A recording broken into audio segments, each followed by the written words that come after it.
రేవంత్ రెడ్డి వచ్చిన దగ్గర నుంచి మీకు అన్ని పథకాలు అందుతున్నాయా? కొన్ని అందినాయి, కొన్ని అందలేదు. ఏవేవి అందినాయి మీకు? ఏం రేషన్ బియ్యం అందినాయి, అవి ఏంది ఫ్రీ కరెంట్, ఆ? ఫ్రీ కరెంట్ Free అవి రెండు. అంటే రేషన్ బియ్యం కూడా చాలా మంది పురుగులు వస్తున్నాయి, రాళ్ళు వస్తున్నాయి, నూకలు వస్తున్నాయి మీరేమంటారు? అవును, వచ్చినాయి మేడం.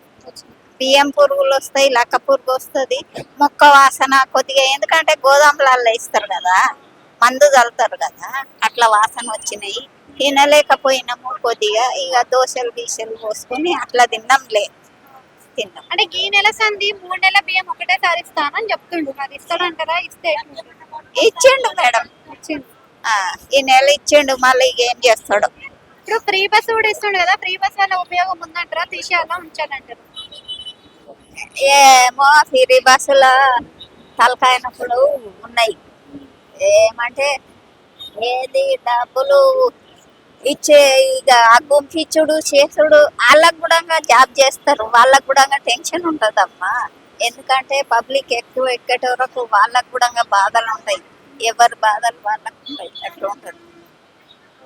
అయితే ఇప్పుడు పెన్షన్లు 4000 చేస్తా అన్నాడు, చేస్తాడంటారా? మరి కేసీఆర్ లెక్క అట్లనే ఉంచుతాడు?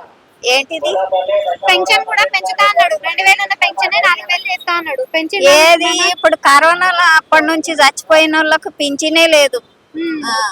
కరోనాలో చచ్చిపోయిన వాళ్ళకు వాళ్ళకి పింఛన్ లేదు, పిల్లలకు ఏం లేదు, బాధ బాధ. ఏం చేస్తాం? కేసీఆర్ కి రేవంత్ రెడ్డికి తేడా అంటే ఏం చెప్తారమ్మా మీరు? పరిపాలన ఇద్దరివి చూసిండ్రు, ఇద్దరు పథకాలు తీసుకుండ్రు, మరి ఎట్లా అనిపిస్తుంది? ఏమో ఎప్పటిలాగానే అనిపిస్తుంది.